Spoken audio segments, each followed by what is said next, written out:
was 2007. I never heard of it before. So, well, it kept us from sleeping for a while, but not. But it turned out the best it could possibly turn out. We weren't. It only lasted for about maybe an hour. So our friends were wondering what happened to us. Streaming live. I saw that. I acknowledged it there. all right, I think we are live now. So.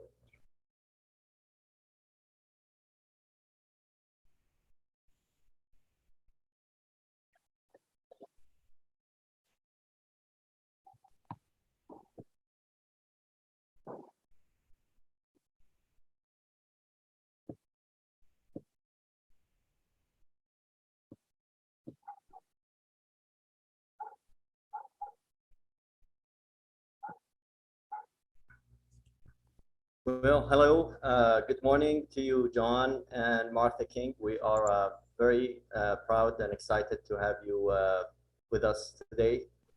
It's evening time in Saudi Arabia, so good evening, everybody, the audience. We are live. Well, thank you for inviting.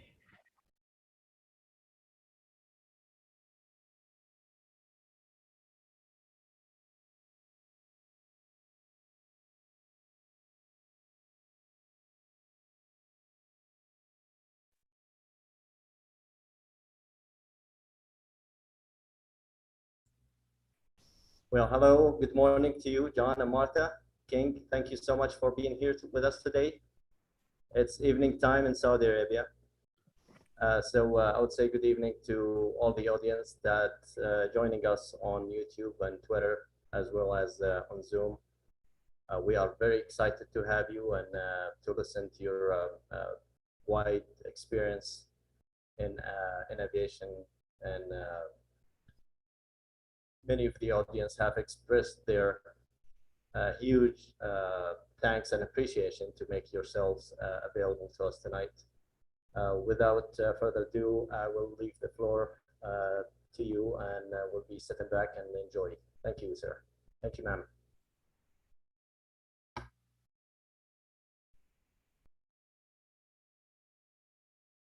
Do we sound more intelligent now? Okay. As always. Well, thank you very much. We're thrilled to be here. It's wonderful to be talking to the Saudi Aviation Club. We had so much fun when we were over in person in January of 2020 at the hangar talks and speaking to people, and that was really just a marvelous time. And so we're glad to have a connection again, even though it's over Zoom. As it is now, it was a collection of very special people, and that's one of our comments, but we'll talk about that later on. Pilots aren't normal. We're glad to be around this group of not normal people. Okay, Martha. So what we're going to talk about today is some straight talk about aviation safety. But before we get to that, I want to basically say, as John says, what special people you all are, and what a privilege it is for us to be talking to you. John, I think I need to fix this. Okay. You know, while she's messing around here, I'm going to tell you that Martha and I have spent a lifetime in aviation. We have a passion about flying. We have a passion about pilots. And what a pleasure it is to put all this together and be talking with you folks. You know, Martha and I have also have always owned more aircraft than we could quite afford.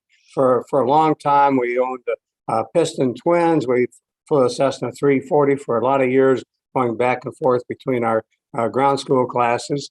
And then finally, we got a disease. We got just a terrible, terrible disease. And I'm sure that some of you folks have had that disease. We had the terrible need to smell jet fuel. And so what we did is we just totally lost our heads. We went out and we bought an old Citation jet, the Citation 500. And people ask us sometimes, well, was it a citation 1 or 2, or what was it?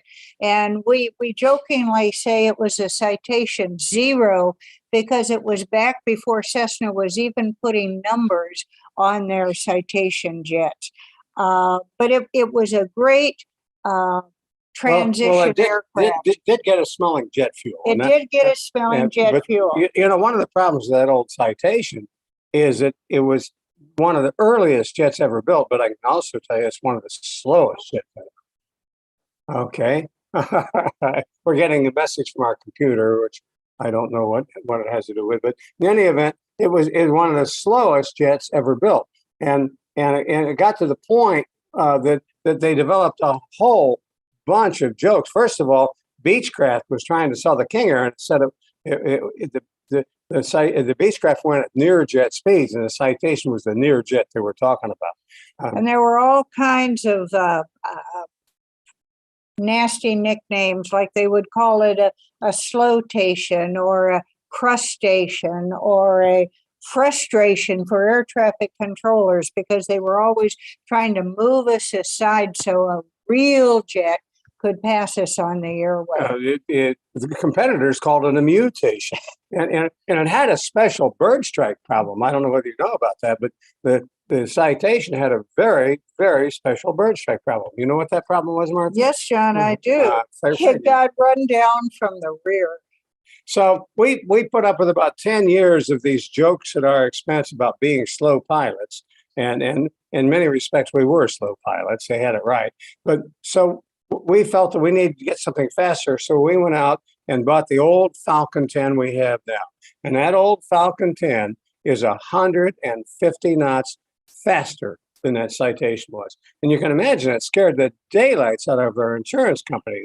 They got very concerned about this mom and pop operation of flying that hot jet. So they said, look, John, Martha, you got to get type-rated in this aircraft, but we want you to take the full 21-day simulator training program in this airplane, and we want to make sure you pass that before you can fly this airplane on your own. And we figured we must have done okay, because when we got done, the instructor got us aside and he said, look, John, Martha, I've got wonderful news for you. And I said, oh, that's wonderful. What's that? He says, well, you'll never have to worry about a mid-air collision in this airplane.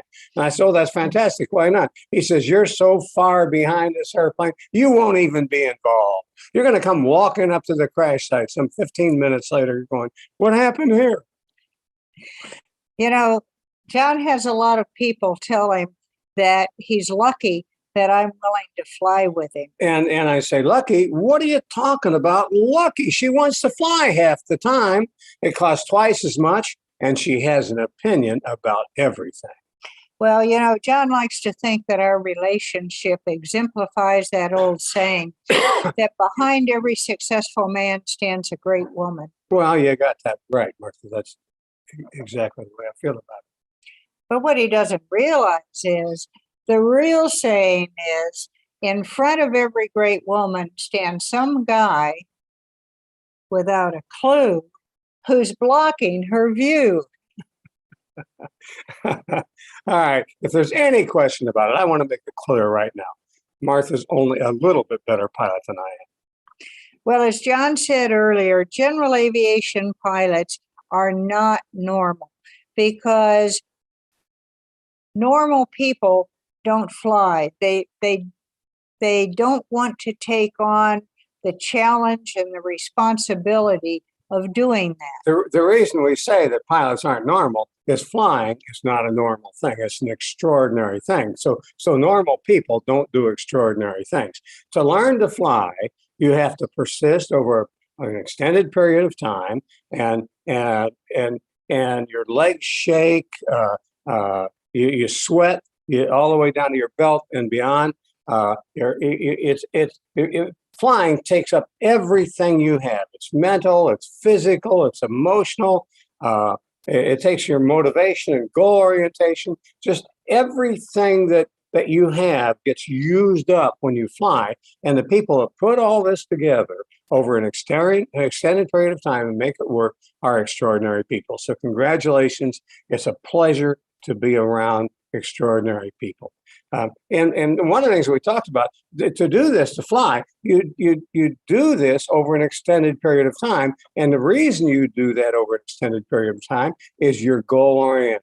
Now, you would think goal-oriented would be a good thing. And in most things in life, it is. But in flying, it can be a risk factor. And we'll talk about that later on. So we want to talk first about why discussions about safety, honest discussions about safety, are particularly important to general aviation and general aviation pilots. And the reason for that is, in general aviation, we do not have all of the systems that keep airline pilots safe. We don't have dispatchers. We don't normally have a second pilot, crew member. We don't have the whole structure of a company telling us that here's your standard operating procedures and the way that you need to do it.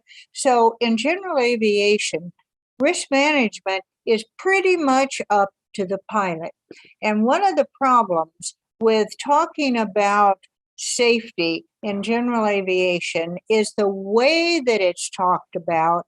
It's often not helpful or insightful, and sometimes it can actually be counterproductive. It's not uncommon. I'm speaking of the US example, but I'm sure worldwide it happens also. After an accident, someone from the FAA or the Department of Transportation will get out and make a statement to the press and say something along the lines of safety is our number one priority, or there can be no compromise with safety. And the problem is those are wonderfully reassuring things to say to the general public, but they're not accurate. The problem is that although they assure that there's a firm resolve on the part of the regulators to do better, those statements are not and cannot be true. And the reason I say that is because anytime you go somewhere, particularly in a motorized vehicle, you are confirming that moving, in our case, the aircraft, ranks ahead of total safety. It would always be safer to stay put. A ship is safest in the harbor, but that's not what ships are built for. An airplane is the safest in a hangar, but that's not what they're built to do. So the problem with these statements are well-intentioned, but the fact that they aren't and can't be true means that they're actually intellectual dishonesties. And the problem is these little well-intentioned intellectual dishonesties tend to substitute for thoughtfulness. And if you stand up and say safety is our number one priority, that tends to end the discussion. And so we don't go any further. So the key, what we're saying is don't use those dishonesties. Let's instead go further. And in general aviation, we're going to talk about the answer. The answer is risk management. Safety is an end result. It's what we're all seeking. But the way we get there is risk management. We'll talk about that as we go along here.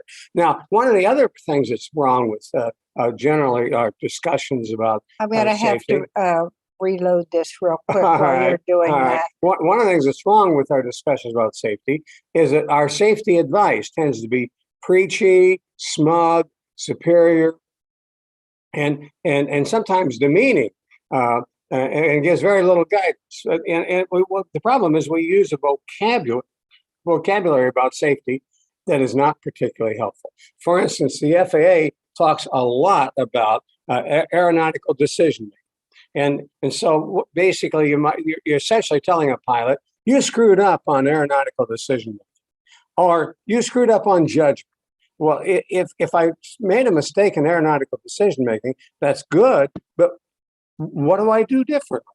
How do I do a better job? And they really don't give you any guidance. So when you talk about aeronautical decision-making and judgment, that you're not giving guidance. Now, one area where you do get some guidance is 5 hazardous attitudes. And basically they're saying is watch out for your attitudes. But the problem is the attitudes they name is the 5 hazardous attitudes we all have. I mean, there's one you're missing, John, and that's resignation. I don't have resignation, but I do have anti-authority. What are the other 5 hazardous attitudes? Somewhat impulsiveness. Right. And now we're in trouble. you put me on the spot here, John. Yeah, we should list those, Martha, because your IQ goes to 0 when you're talking like this. But the problem is all of this guidance is not guidance. It really doesn't help you. It doesn't help you go ahead. And it's demeaning and it's reactive. Basically, on aeronautical decision making, my problem with aeronautical decision making is it kind of implies you come to a fork of a road and make a decision. We're thinking that's the wrong approach. The approach is you get way ahead of it. You plan in advance. Don't get yourself in that fork in the road. So we think that we need to be more proactive, and the way to be proactive is risk management. So what we need, as we said earlier, is to be clear and honest in our language and give positive guidance so that we talk about risk management. Safety is the outcome that we all want, but risk management is the tool that we use to get there. It's how we get to a safe outcome that we're looking for. So as a pilot, we can use some acronyms, PAVE, CHORRD, and CCARE to conduct risk surveillance during our flight. This just gives us a vocabulary that we can use to talk about it, risk management, and to analyze it better so that we understand what we're doing and we have a systematic way to evaluate the risk and manage the risk. Now, when we talk about these, we're not talking about an absolute black and white go, no go decision. We're talking generally about evaluating risk and figuring out how to mitigate it so that we can do the flight we want to do as close as possible to the way that we originally intended to do it. So here's a checklist that John and I use, and hopefully it's useful to you. During flight planning, you can pave your way to a safe flight. And basically, PAVE is a situational awareness planning tool that you can use. And this is not for at the airport. This is during the flight planning when you're first starting to talk about the flight. And what it does is puts the risk into the categories of the pilot, the aircraft, the environment, and the external and internal pressures that act on you as a pilot. So you look at the potential risks of a flight, you categorize them, and then, as we're going to talk about, you look and see, how could I mitigate this to reduce the risk in my flight? So as a pilot, there are risks associated with the pilot. One of them is, are you current in this aircraft? Are you ready for the flight you're about to do? Are you current at night? Are you current on instruments? Are you the right pilot for this flight? Another one is the FAA uses what they call the I'm Safe checklist. It's just an assessment of how am I physically doing. Do I have any illness that might affect me or medication that might affect me? Am I under stress? Have I had alcohol? And F stands for fatigue and food, and E stands for emotion.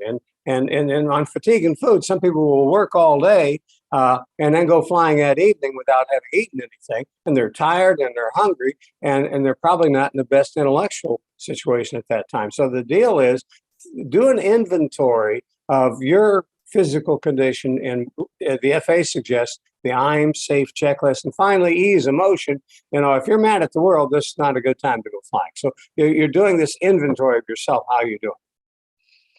So now the A on PAVE stands for the aircraft. And every aircraft has its limitations. One of the limitations of all aircraft is density altitude. And is this aircraft able to carry the load, including the fuel and people you're asking it to, go the altitudes, and fly in the conditions you're asking it to. Does it have the range? Does it have the range? Does it have the altitude carrying capability? Is it properly equipped for nighttime? Have you inventoried the lights in the aircraft? Do you know how it works? If you're going to fly at nighttime, you need to make sure all the lights are working and that you've inventoried them.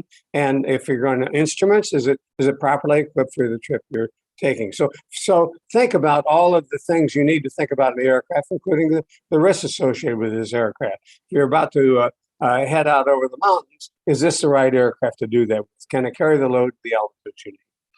The V in PAVE stands for the environment. The environment, a little bit tortured, but we need to have our acronyms. And the environment is a lot of things. It's the weather, it's the terrain. As John said, it might be mountains or ocean or desert. It's also the air traffic system. Is it going to be a high ATC volume and kind of machine gun clearances environment, like, for instance, operating in the New York City area, or much more laid back than that? And are you prepared for that? And if you're not, is there a way to mitigate that risk? Maybe some flights with a friend to get you ready for it, maybe another pilot along to help you handle communications. What are the mitigations that you can plan ahead for in order to help control that environment? And the E stands for the external and internal pressures that operate on you. And this is really the most important part of it, because this is talking about, why are you going? Are you going for a business meeting, a family vacation, maybe a wedding, a holiday that you promised everybody for a long time, and there's a lot of family pressure on you to go and to be there? These are the pressures that will tend to make you make the trip, even though other risk factors may show up that say, maybe not a great idea at this time with this airplane, with a pilot in the current situation, physically, mentally, and so on, that they're in. So on the external and internal pressures, the thing to remember is, don't let those pressures make you ignore the risks that show up in the other risk categories. You know, we in general aviation all seem to have the habit of continuing in worsening weather conditions. And it sometimes winds up with the whole plane getting killed. And so the question is, why did that person keep on going? And what made them ignore the risk factors? And Martha and I have a long history of making poor decisions in the air because we allowed ourselves to keep going because we felt the need to complete the trip. Well, one of the problems that we talked earlier, is that you are a goal-oriented person, and that's a risk factor in aviation. We as pilots got to be pilots because we didn't give up on our goals. We continued through until we finished what we set out to do. And we're strong about completing what we set out to do. But the problem is, that's a risk factor. And so we need to think about how we can manage those risk factors. And the deal is that you can manage that before you leave. One of the things that Martha and I habitually do that has been a little bit helpful is, if we're going on an afternoon trip, just to go flying for the afternoon, we put a suitcase in. So in case if we have any problem with the aircraft, we'll check into a hotel, have dinner, have a drink, go to bed, and deal with it the next morning. And so we have that suitcase waiting for us, and the idea that we're going to have a wonderful evening in a hotel somewhere helps mitigate the risk of our wanting to continue when we shouldn't. So if we get into a situation where we feel like we are pushing to go on, we say, okay, here's the time to use that out. Let's find some place and have a nice evening together. And so having that and having the anticipation of that takes the pressure to complete the trip when we should. So it's one of the things that you can do is develop strategies. Make sure that you don't have someone waiting for you at the airport. Just tell them, I'll call you when we get in. We've got cell phones now, so we don't have to have people waiting for us at the airport. So don't let that happen to you. Don't let yourself get in a situation that makes you want to ignore the risks. Right, by planning ahead of time. So the PAVE checklist can help you figure out in advance of the flight what the risks might be, categorize them, and mitigate those risks. Just before takeoff, John and I have an acronym that we use, which is CHORRD, so we can strike the right chord to manage the risks of takeoff. Or it's the chord of the wing. We threw in an extra R just for the hell of it. But so the CHORRD stands for conditions, hazards, operational changes, the runway required and runway available, our return, and our departure. And we're going to talk about each one of those. First of all, conditions.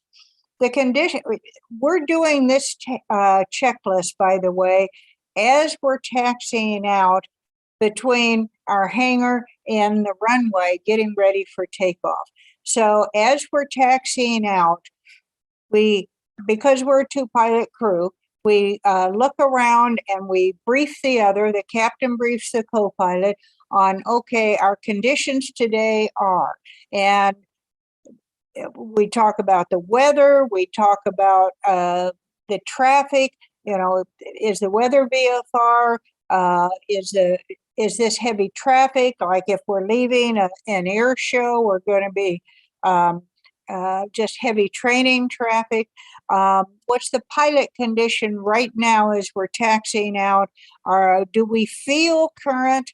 Do we feel fatigued? We have had a couple of times where we got partway to the runway and looked at each other and said, I just don't think this is going to work. I'm really too tired for the conditions we've got today. Let's go back and spend another day at home or at the hotel, and we'll go out tomorrow, and that will work a lot better. This is the captain's briefing talking to the co-pilot here. But one time we're in Wichita, and Martha's giving a briefing, and I said, I was the co-pilot, and I said, I sure am tired. And we go a little bit longer, and I say to Martha, I certainly am tired. And then after about the fourth time, she says, are you tired? I said, well, yes, I've been telling you, I am tired. I'm really not up to this trip. We just turned around, went back into that hotel and had that evening we've been talking about. But I was a little late doing it, but it was going to be a difficult trip with icing conditions, which our airplane can handle, but the pilot has to be up to it. And John really didn't feel up to it, and I was so. And so we just went back and we went the next day. The captain says, here are the conditions. And what we're doing is pointing out the risk factors we need to talk about. And then the captain says, well, here are the hazards associated with those conditions. And so we for instance, we might look out and say, well, conditions are that it's VFR with light winds, there's no weather hazard. Or we might look out and say it's about an 800-foot ceiling, it's raining, it's cold, we're going to have a slick runway, and we're going to have likely icing conditions right after takeoff. And those are the hazards of that particular weather condition. And then as the captain continues, they say, okay, here are our operational changes. Let's do this different due to that. And that might be, for instance, in that IFR with the cold temperatures and the rain and low ceilings, that we're going to take off with engine anti-ice on, and we're going to turn wing anti-ice on as soon as we have the gear up, or some other operational change that's different from a standard takeoff on a nice temperature VFR day. So, and then the R says, here's the runway available, and we've looked that up and figured it out. We have it written down on what we call a takeoff and landing data card. And here's the runway required. And we match those up, and if there's not sufficient margin, we'll make some adjustment. It might be a different runway, might be more into the wind. But sometimes it happens, as you know, that you you're planning on a particular runway, and when you call for taxi, they give you a different runway than you expected. And you look at, in our case, we look at our calculations and the runway available on the runway that's different than what we expected. And sometimes we'll just call back and say, unable, we have to have X runway, even if it requires a wait for traffic to clear because of the runway that we need for the takeoff. Now, the next R is for the return. By the way, this is getting a lot of attention on flight instructor refresher clinics. The FAA is requiring that people who provide FERCs, which we do, that you have to discuss how you're going to get back if you have an engine failure right after takeoff. Well, if you're in a single engine airplane, that engine failure right after takeoff presents a problem. So what the FAA says is you don't want to try a turn back unless you have done certain things before you got to this point. One of the things you want to do is, and by the way, if people get killed after an engine failure, it's because they stall the aircraft, they lose control of the aircraft. People who keep control of the aircraft, even in a single engine airplane, people who keep control and all the way down to the ground and say land between two trees or land between two buildings. In other words, if they don't either stay in control and don't stall, which by definition is losing control. That's the key to it. So you want to develop a plan where you can keep it in control all the way down to the ground. Now, one of the things that we have as an advantage now that we didn't used to have is we can sit at a table and look at Google Earth. Not only Google Earth, but also what's our flight planning program? Oh, ForeFlight. ForeFlight. Look at ForeFlight, and ForeFlight has pictures of the areas surrounding the airport. So you look at a picture of the airport, and you say you're going to take off the runway 28 right, and there might be a freeway there, there might be some empty fields, but you pick out some likely places to go. Now, the other thing the FAA says in this flight instructor refresher course that we have to give, the FAA says, practice it. Find out what your rate of climb is. Find out what your best climb speed is, and then turn off the power and see how you glide and see how far you can be. And what you need to do is be practiced at it. Know the pitch attitude you need to get to in a single engine airplane, and you need to know the speed you need to get to in order to be able to successfully return. And you also need to know the minimum altitude that you can do this safely at. And so if you've got that figured out in advance, then you're a candidate to try and turn back to the airport. Right. They call it the impossible turn. And but it's not impossible if you've done these things in advance. And you know the altitude that for your airplane, you can safely, without excessive bank and speed loss, make a return to the airport. So if you're in a single engine airplane, you're briefing yourself at this point, you need to remind yourself of the minimum altitude that you have to have on your altimeter before you can turn to return to the airport. You need to have the pitch attitude you need, and you need to have the target speed. And once you have practiced those and know them, you need to then remind yourself in your own briefing before you go, and hopefully you'll go and not have to do that.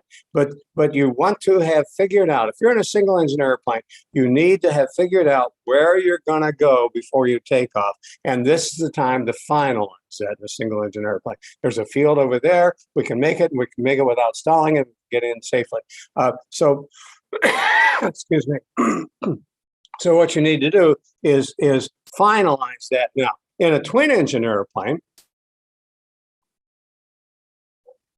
you need to figure out where you're going to go. If we're in a jet and it will climb on one engine, which ours will, then we need to say, okay, we're going to do an IFR return. We're going to use ILS runway 28 right to Montgomery. And we're going to come back and land at this airport. So we need to brief the headings and altitudes we're going to fly if we lose an engine.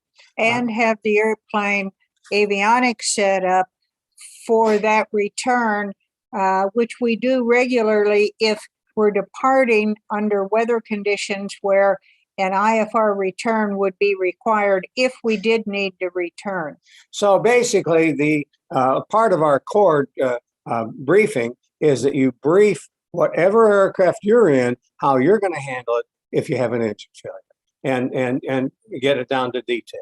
And then finally, the D is the departure, and it's how you're going to depart if you don't have an engine failure.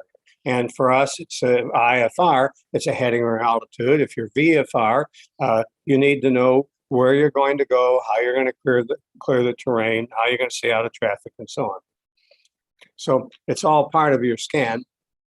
And this is the captain's briefing that we go through each time, as I say, between the hangar and the runway as we're taxiing out for departure. So we have a last minute immediate evaluation and top of mind review of the stuff that we really need to know. It doesn't have to be while you're taxiing. The other day, we did it before we started the engines. We just sat down and had a meeting just before we started the engine and say, okay, here are the circumstances right now. Here are the conditions. Here are the hazards. Here are the operating changes.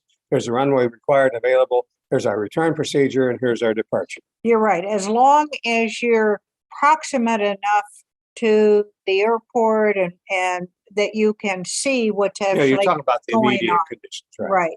Okay, so that's while you're taxiing out. But what about while you're airborne?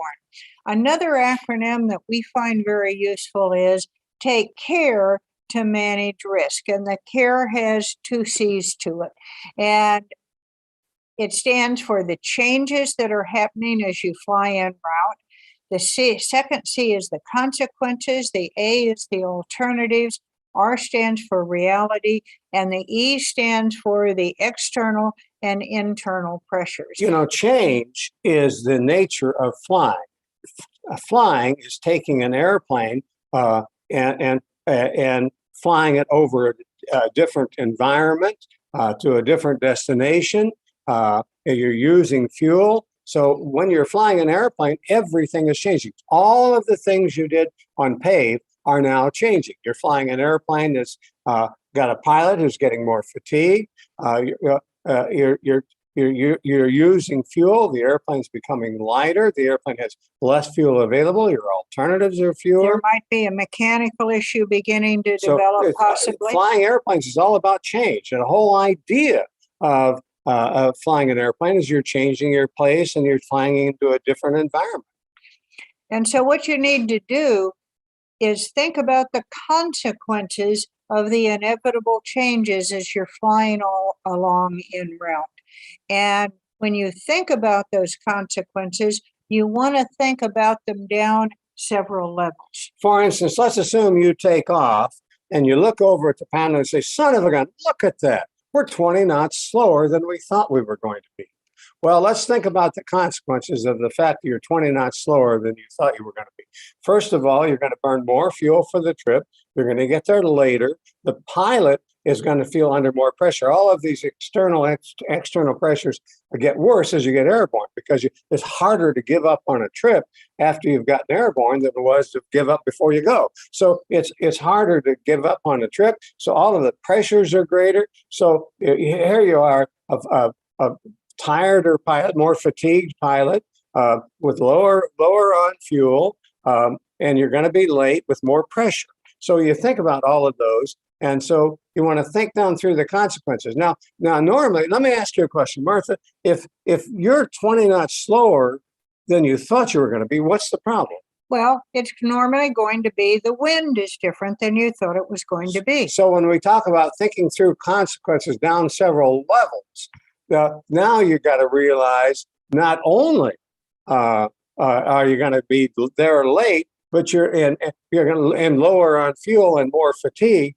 But you're going to arrive in probably different weather conditions because the wind drives the pressure patterns and fronts. And if the wind is different, the weather is likely to be different, and as luck would have it, probably worse. So the thing is, you want to think through the possibility that you have different weather, fewer resources, and the next thing we want to talk about is your alternatives, because if all of these things are changing, your alternatives are fewer. You know, when you took off, you had a circle of alternatives in all directions equal to the length of the trip plus your reserves in all directions. So you had a huge circle of alternatives. But as you fly along, you're using up fuel and your circle of alternatives gets smaller and smaller and smaller till when you arrive at your destination, you have a circle of alternatives only equal to the length of your reserve fuel in each direction. So,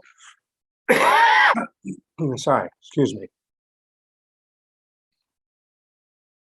Gave me a chance to think anyway. So the most important consideration in all of aviation is always have an alternative. So you need so you're, as you go along on the trip and you see things changing and you're getting lower on fuel and so on, it becomes a no-brainer to land and refuel, top off the aircraft, and now you have re-expanded that circle of alternatives so that you always have a big circle of alternatives. And as John says, that's the biggest thing, safety item, if you will, in aviation, is to always have alternatives and never let yourself get out of alternatives, no matter what it takes to keep them available. Now, the R in CARE stands for reality, and reality simply means deal with things as they are, not as you planned them to be. And here's something that helps you on that, and that is think about the biggest cause of cross-country fatalities. And John, can you tell us all the biggest cause? Continued flying in worsening weather conditions. Continued VFR into worsening weather conditions. Now, do you really think that people take off and deliberately fly into weather that they know is going to kill them?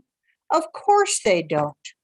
They have maybe an okay forecast when they take off, maybe a marginal forecast when they take off, but they're goal-oriented and they figure that it'll stay as good as it is, not get worse, or maybe it'll improve as they're flying along.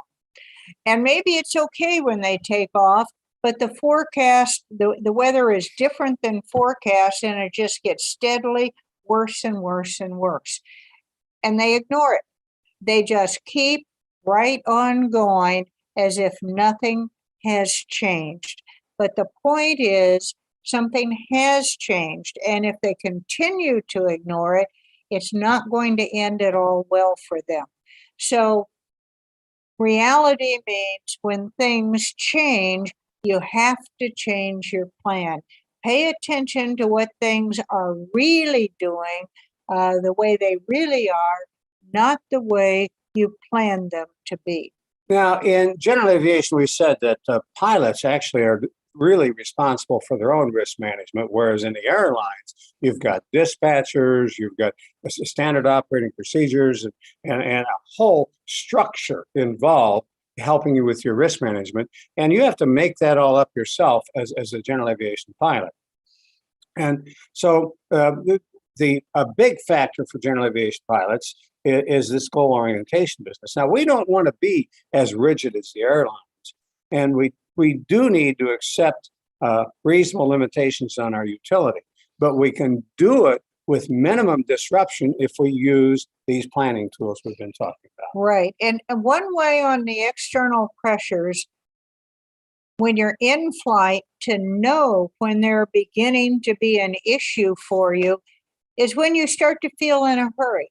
If you start feeling like I'm late, I've got to hurry up, there's people waiting for me, I need to keep moving, I need to move fast, that should be a red flag for you that says your external and internal pressures are causing you potentially to make mistakes, potentially to ignore risk factors that are getting worse and worse. And as John said, goal orientation is wonderful in almost all of your life, but it's a definite risk factor when you're a pilot because it tends to make us keep on going when good risk mitigation says it's time to change our plan. And we have to come to terms with that tension. Not as rigid, as John said, as the airlines are, but we do in general aviation have to accept reasonable limitations on the utility of our aircraft. Now, one way to know when you really should change your plan is ask yourself, would I do what I'm about to do with 100 paying passengers on board? And you say to yourself, no, I would never do that with a plane load full of people. Then why in the world would you do it with the most precious cargo in the world, yourself and those you care the most about? So if you wouldn't do it with 100 people, then don't do it with the most precious people in the world to you. And that's how you need to know, how you know when you need to change your plans. So use PAVE, CHORD, and CCARE as we do, and hopefully they're useful to you to manage your risks, both when you're planning your flight, getting ready for takeoff, and once you're airborne. Now, at this point, Martha and I would like to make a very special wish for you. We wish you to keep the pointy end forward, the dirty side down, and by all means, please. Stay out of the trees. Thanks a lot, everybody.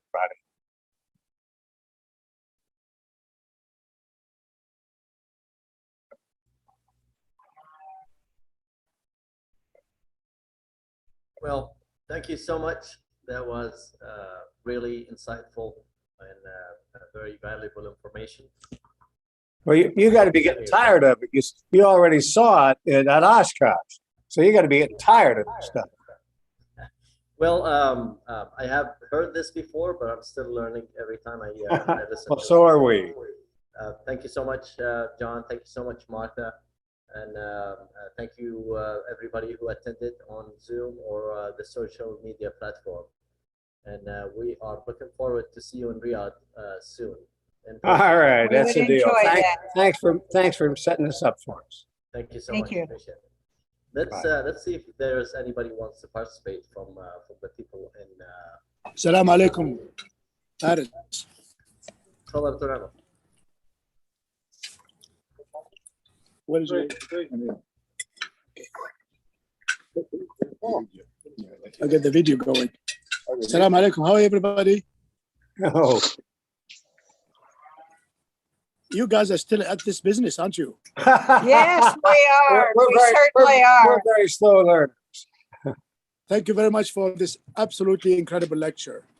I've been That looks like flying- that looks like a Lear 24 behind you. Yeah, this is the Lear 24. I don't know why it's in the middle, but let me see if I can get out of the picture there. But this is the one we flew together Yes, Yes, yes, yes. That's beautiful. at night. I was just telling my friends here. Mishal is with me here and a few other people. Captain Taysir Yeah. was my co-captain at the airplane. I was telling them the first time I bought your videotapes. Was it videotapes those days or what was it? Well, probably But it's not- videotapes. You're really old, so it would have been videotapes. I bought them in 1978, I think. Or if you look at your records, maybe you can come up Yeah, with that. that would have been video then. And then, More like go ahead. no, we started off with video and then later on caught up with technology. But and I met you 2019 at Oshkosh the first time. Yes, Yes, Yes. Is that yes. incredible? And you came to Saudi to Sand and Fun, and you ended up flying with me, the guy who learned Yes. from me. Yeah. I'm so sorry. That night, going to the black hole. Phenomenal. Well, we're It going to was see you. We're dark. going to see you again in January, of course. I hope so. At the award Yeah. ceremony. Yeah. I love this. You guys are my heroes. Well, you're very A gracious. lot of pilots are still flying today because of you. I hope that's a good thing. Yeah, and the ones who are not flying anymore can't talk about it anyways. who did not listen to you. But I have Mishal with me, and Mishal is a great guy who's been flying, for 40 years now. He's got 1,000 hours. I got him into flying mainly to get him off motorcycles. He got too big for motorcycles and too dangerous. I'm not sure it's safer. so I take you to have done some, you've shown us pictures of some amazing trips together and on motorcycles. We did. Scary trips to a pilot. We did, and I can't wait to see you again, and maybe visit where you live now. I would love Well, to. let's do that. Let's make that happen. You know, maybe we could do it in something association with your receiving the Living Legends Award. Thank you He's very being much. named I a will. living legend of aviation in The January. legend thing, you know, scares me because that means you're old and you got to stop flying and just walk around like a legend. They started talking about you early. I still have a lot of flying in me to do. We, you know, we just got the caravan is coming soon with the Honeywell engine, the short caravan. Specifically because I wanted the short caravan for the weight, and then we have the Honeywell engine, the big props, and completely new cockpit and everything. So that's going to see some desert soon, I hope. That'll We're be flying fun. the Gulf Stream also, but I'm welcoming you on behalf of the Saudi Aviation Club. They could not have found better people to speak for the industry. Your last remarks about not screwing yourself into a corner, basically. We call that. Right. The most learning of this I learned is from gliding in the Alps, in the mountains. And but just having a discussion, I wanted your input on it. But just having a discussion here, and there is that notion that when you get into trouble, you can always call ground control and they can steer you. And I said, if you at that point have no other option except to call the people on the ground to steer you, you've got some serious issues to deal with. Yeah, yes. Advise you before you get into trouble.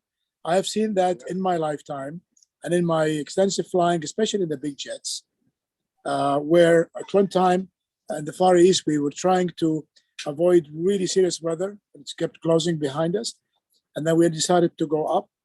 We ended up at 47,000 feet before we topped the clouds. Wow. Whoa. What kind of airplane was this? The G5.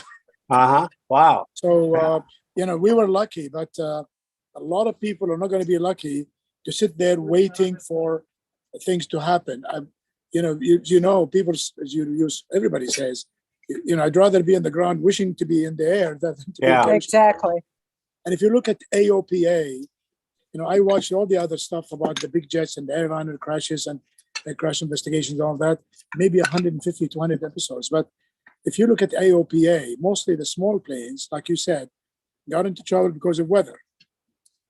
Yes. You know, Yeah. trying to, and there are, I always tell people in the management side of my world, I run a lot of organizations and things, and I tell them, you know, us pilots, if you see a pilot who pretends to be a hero, I mean, they can talk about it in the lobby, or, you know, some pilots go to bars and start, you know, talking about that they're best pilots in the world. We all think we are, but we're not. But if you see a pilot walking around thinking he's a hero or she's a hero, you know this person is getting into trouble very soon. Yeah. And so to be humble about it, you know, really elect not to fly. And I'm telling I don't know how many people are on this thing, but I'm telling people that elect not to fly.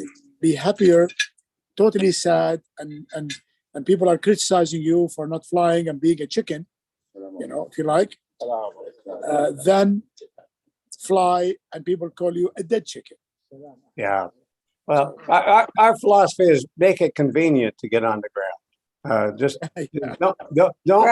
don't put yourself in a corner. You know, just make it easy to get on. Plan ahead so that it's easy to get on the ground, and you don't get yourself into a situation where you feel like you have to admit failure in order to get on the ground. No, it's a plan for alternative, and you may have to exercise it, you may not. It's like doing a missed approach on either a regular landing or an instrument approach. You should always be ready to do that as a normal routine thing in case you don't see the runway after the approach, you don't see somebody pulls out in front of you on the runway, whatever it may be. That's right. Well, I have to keep telling Martha, I'm tired. I need to get on the ground. Ken Hoffman and I. You did it before we took off. Yeah. Ken Hoffman and I, we had a trip one time in the Lear 35, and we made a long day, and I think we're flying right over Kansas, and Ken exhausted all the songs he has in his head to keep it alert. And if that doesn't make you go to sleep, I don't know what would. We both felt like we were really. And so what we did is we landed and we got into a little motel, and got a couple of rooms, slept, got up in the morning, had nice coffee, and flew in the morning. And we didn't look like heroes, but we looked like very much alive. So It was also more fun in the morning. I do a lot of that. I have my book coming up hopefully soon, and I think you've been interviewed by David. If not, he's going to be right with you. Yeah. But your story will be in it with your permission. How I learned from you. I learned the most. I learned not about the technical things and mechanical things, but the decision making. And of course, when you fly also the larger jets, I used to fly the BBJ also as a captain and so on. Your decision making becomes much more complex. Yeah. You can't go anywhere you want. You have to have all the setup in the airport. All the airports cannot accept you. Some of them are PCN limited or runway limited. So, and I had my share of sinking feeling. That sinking feeling when you think, it's not thinking, it's sinking. When your whole heart just goes, that you basically think this is the day. This isn't right. I basically don't want to go through those again. Michel is a very good pilot. He's a very safe pilot. And Michel owns a Mustang, doesn't he? No, Michel owns. Here he is. Hello, Michel.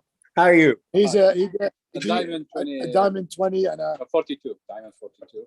and Okay. Skycatcher, and he knows. He got into airplanes thinking that this is a new hobby. Sucked up all his. A cheap hobby, right?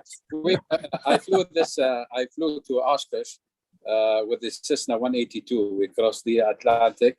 You flew We to did it Seattle. 60 hours in 5 You flew to days. Seattle also. Right, the Cessna 182. I remember that now. Yeah. Well, I And thought you you flew looked to Seattle? intelligent. What?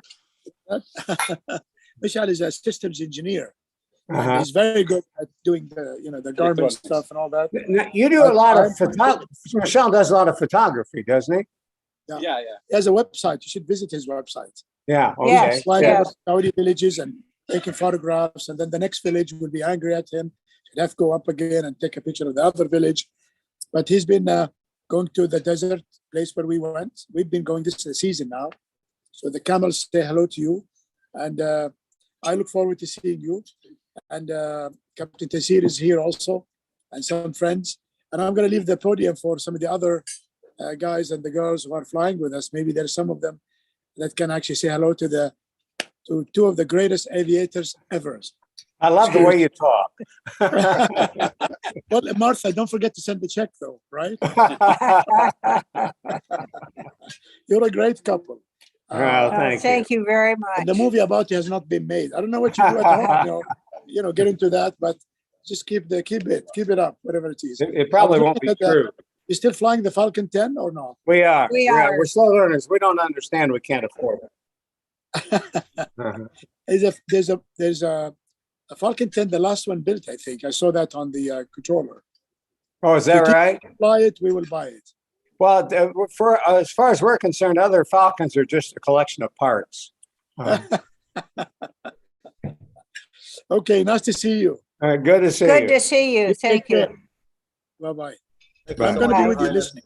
Well, let's figure out how to party some when you're here. Let's not say that on the air, but yeah, we will have one. I look forward to seeing you both. Where do you live? We'll see you, Are you in Michigan or where are you? San Diego. San Diego. Okay, that's near pretty much where the award is in Los Angeles. Yes, Yes, it is. About 100 very miles. close. Yeah. I will fly you myself. All right. Deal. Thank you very much. I'm listening with everybody else. Bye-bye. All right. Bye. Bye. Thank you, Your Highness, for the wise advices and addition to this lecture. Thank you again, John and Martha. We are really happy to host you. And as I said before, it was very insightful and helpful. And hopefully the learning for everybody will continue. Well, thank you, Ferris. Yeah, have a good day.